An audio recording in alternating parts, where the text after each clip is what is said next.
आपको सबको नमस्कार। अभी कुछ दिन पहले हमने एक कैंपेन चालू किया था, एक movement, make India number 1। 130 crore लोगों का सपना है कि भारत दुनिया का नंबर 1 देश बने। लोगों का प्रश्न है कि हमें आज़ाद हुए 75 साल हो गए, फिर भी भारत पिछड़ा क्यों रह गया? कितने देश हमसे आगे निकल गए। आज जब दुनिया में कहा जाता है कि भारत एक गरीब देश है, भारत एक पिछड़ा देश है, बहुत तकलीफ होती है। 130 करोड़ लोगों का सपना है कि भारत दुनिया का नंबर 1 देश बने, भारत एक विकसित देश बने, भारत अमीर देश बने, भारत सर्वश्रेष्ठ देश बने, भारत शक्तिशाली देश बने। 130 करोड़ लोगों का सपना है। 75 साल में इनके भरोसे आज भारत, इन्हीं लोगों की वजह से, इन्हीं पार्टियों, इन्हीं नेताओं की वजह से भारत पिछड़ा रह गया। और अगर इनके भरोसे छोड़ दिया तो अगले 75 साल और भारत पिछड़ा ही रह जाएगा। अब 130 करोड़ लोगों को साथ आना पड़ेगा, 130 करोड़ लोगों का अलायंस करना पड़ेगा, 130 करोड़ लोगों को एक टीम की तरह, एक परिवार की तरह हम सब लोगों को मिलकर मेहनत करनी पड़ेगी। और अगर 130 करोड़ लोग मिल जाएं तो भारत को दुनिया का नंबर 1 देश बनाने से कोई नहीं रोक सकता। यही हासिल करने के लिए मैंने ऐलान किया था कि मैं पूरे देश की यात्रा करूंगा। मैं हर राज्य में जाऊंगा, लोगों से मिलूंगा और लोगों को इस मूवमेंट से, इस आंदोलन से, इस कैंपेन से जोड़ने की कोशिश करूंगा। कल मैं इसकी शुरुआत कर रहा हूं। सबसे पहले मैं अपने जन्म स्थान पे जा रहा हूं, हरियाणा में, हिसार में। मैं हिसार में पैदा हुआ था। हिसार में एक गांव है, हिसार के पास सिवानी, वहां पे पैदा हुआ था। हिसार से मैं अपनी इस शुभ यात्रा का, पवित्र यात्रा की शुरुआत कर रहा हूं और वहां से एक एक करके सभी राज्यों में जाएंगे, लोगों को जोड़ेंगे।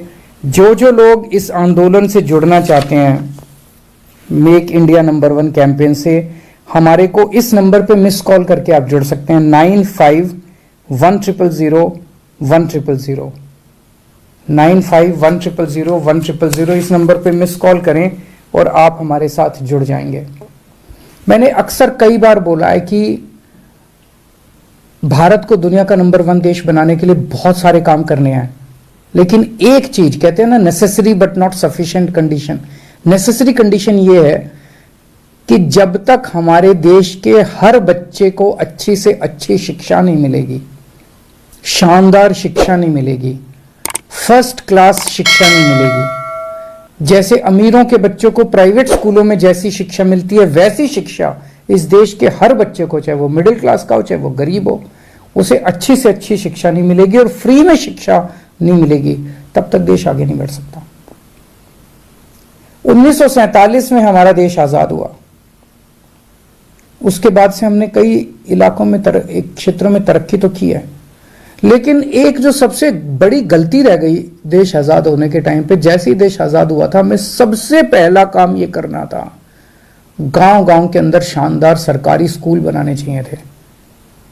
कोने कोने के अंदर शानदार सरकारी स्कूल बनाने चाहिए थे। अगर हम उस टाइम ये काम कर जाते, आज भारत के लोग जो हैं वो शिक्षित होते, और एक शिक्षित अगर पूरा देश होता, सारे बच्चों को अच्छी शिक्षा मिली होती, हमारा देश गरीब देश नहीं होता। 75 साल खराब हो गए। कल प्रधानमंत्री जी ने एक ऐलान किया कि 14,500 सरकारी स्कूलों को देश भर में अच्छा बनाया जाएगा, मॉडर्न बनाया जाएगा। बहुत अच्छी बात है, लेकिन 14,500 स्कूलों से क्या होगा?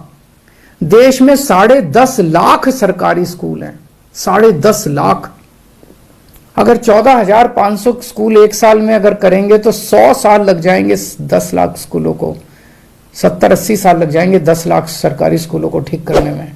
इतना टाइम तो नहीं है। 75 साल खराब हो गए।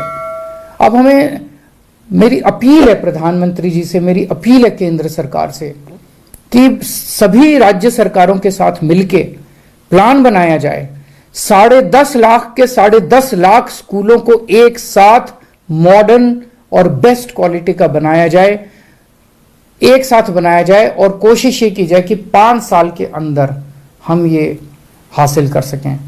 जब तक हमारा देश के बच्चों को अच्छी शिक्षा नहीं मिलेगी तब तक देश आगे नहीं बढ़ सकता। आप दुनिया का कोई भी डेवलप्ड कंट्री उठा के देख लीजिए, कोई भी विकसित देश उठा के देख लीजिए, जापान है, फ्रांस है, यूरोप का कोई भी देश है, इंग्लैंड है, अमेरिका है, कनाडा है, कोई भी उठा के देख लो। एक देश बता दो जिसने जो डेवलप्ड हो गया हो, जो आगे बढ़ गया हो, जो अमीर बढ़ गया हो और उन्होंने अपने बच्चों को अच्छी शिक्षा का इंतजाम ना कराओ। बिना अपने बच्चों को अच्छी शिक्षा दिए हम आगे नहीं बढ़ सकते। तो 14,500 स्कूल तो एक तरह से समुद्र में बूंद की तरह के हैं। 10.5 लाख सरकारी स्कूल है, इनको सबको एक साथ 5 साल के अंदर ठीक करना है अपने को। नमस्कार।